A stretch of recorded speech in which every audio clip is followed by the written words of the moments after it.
Bueno, pues eso, yo les voy a hablar un poco de la epidemiología de la enfermedad inflamatoria intestinal.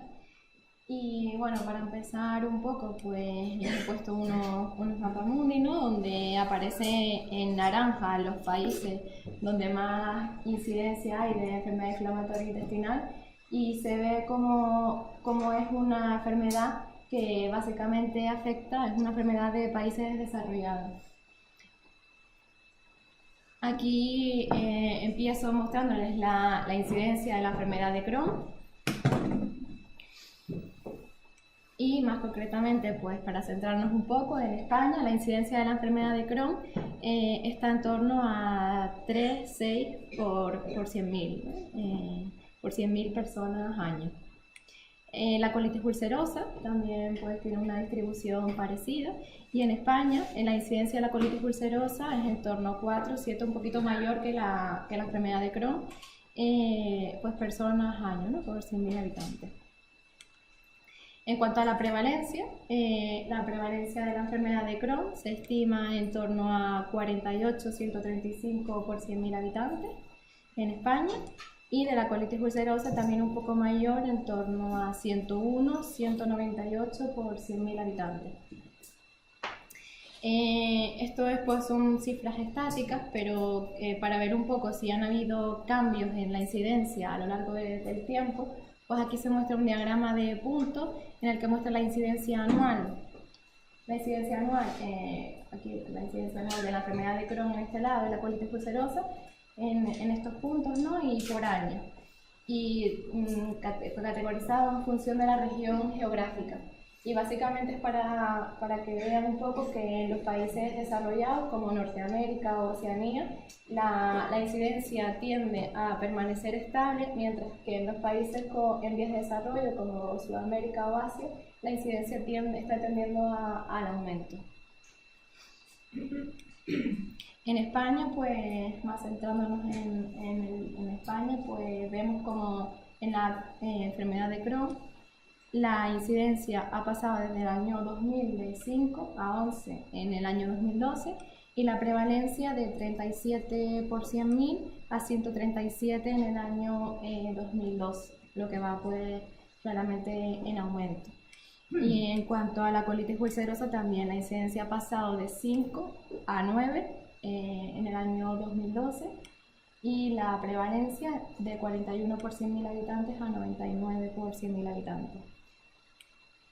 Aquí, bueno, era para mostrarles un poco unos estudios de incidencia de algunas poblaciones españolas, y desde arriba, que son los estudios más antiguos, hasta los más recientes, pues se ve como un claro aumento en la incidencia de tanto la enfermedad de Crohn como la colitis ulcerosa. ¿Qué pasa con la edad al diagnóstico? ¿Hay cambios en la edad al diagnóstico? Pues aquí en esta gráfica, por años también la incidencia, vemos la incidencia pero por grupos de edad. En negro está todos los grupos juntos, en azul se ve como es el grupo donde mayor incidencia hay, que es el grupo entre 18 y 64 años. El rojo es el grupo de pacientes mayores de 65 años al diagnóstico, que es un grupo en el que permanece estable el diagnóstico, no ha aumentado la incidencia de diagnóstico de enfermedad inflamatoria intestinal en pacientes mayores de 65 años. Y en violeta está el grupo de edad pediátrico, ¿no? Hasta los 18 años, que sí se ve que desde el año 99 hasta el 2008 se ve que ha duplicado la incidencia en el grupo pediátrico. Igual que la prevalencia. La prevalencia ha aumentado en todos los grupos de edad. Y aquí era un poco por mostrarles, teniendo en cuenta la edad al diagnóstico de la enfermedad, si hay digamos, características diferentes de la enfermedad según la edad del diagnóstico. Y sí se ve como en la población pediátrica, donde la incidencia está incrementándose, predomina la enfermedad de Crohn sobre la colitis ulcerosa, mientras que en la etapa adulta y mayor de 65 años predomina la colitis ulcerosa. Y en cuanto al sexo, pues algunas peculiaridades de Crohn colitis, pero más o menos el sexo es el mismo, mujer-hombre, en todos los grupos de edad.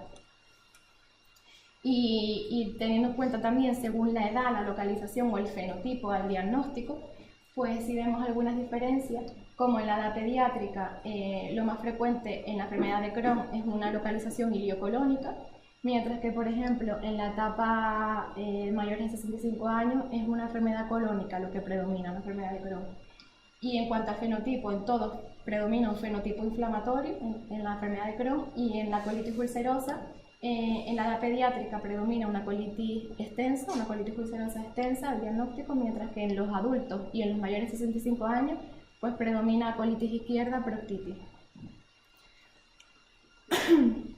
Aquí quería representar un poco los cambios en las características al diagnóstico en España, y esto es en cuanto a la enfermedad de Crohn, y vemos que sí que ha aumentado un poco en la incidencia en la franja de edad de mayores de 40 años, pero vimos que no en mayores de 65 años, entonces entre 40 y 65 años está aumentando un poco la incidencia.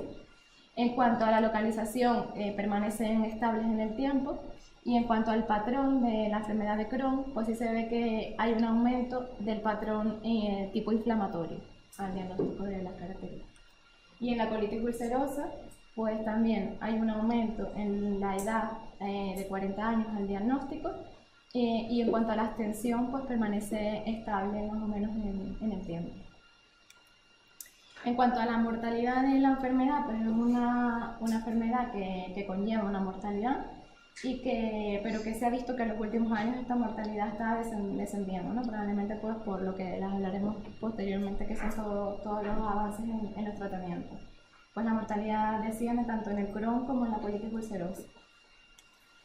Pero sí es verdad que estos pacientes, esto es un estudio alemán en el que comparan pacientes tanto con enfermedad de Crohn como colitis ulcerosa, y lo comparan con controles sin enfermedad, y sí que ven cómo tienen más riesgo de mortalidad a los pacientes con enfermedad inflamatoria que respecto a los pacientes que están sanos, ¿no?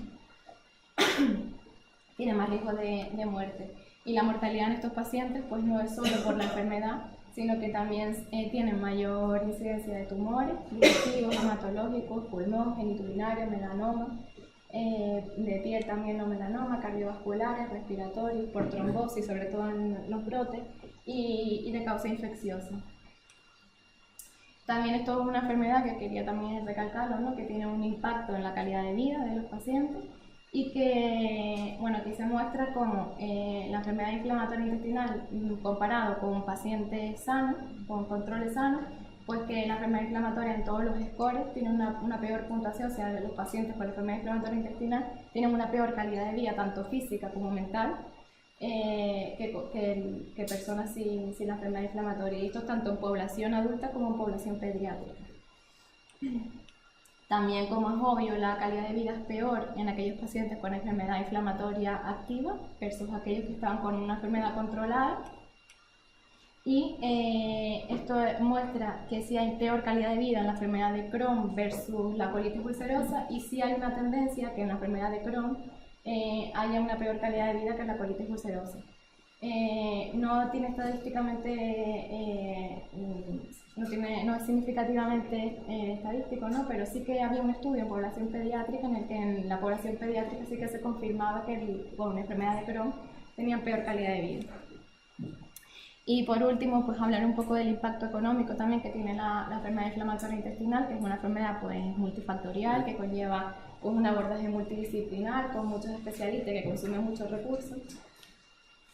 Y aquí, bueno, les muestro una cohorte europea un poco del coste económico que conlleva la enfermedad en el primer año solo tras el diagnóstico, y se estima aproximadamente pues, para la enfermedad de Crohn unos 2,5 millones de euros, y para la colitis ulcerosa 1,5 millones de euros. Y aquí se ve pues desglosado un poco este coste directo, ¿no? Que en la enfermedad de Crohn predomina los tratamientos, tanto biológicos como la medicación estándar, y en la colitis ulcerosa pues más los procedimientos diagnósticos que luego le sigue la medicación. Y esto pues conlleva un gasto anual por paciente de unos 6.000 euros en la enfermedad de Crohn, y en la colitis ulcerosa unos 2.800 al año.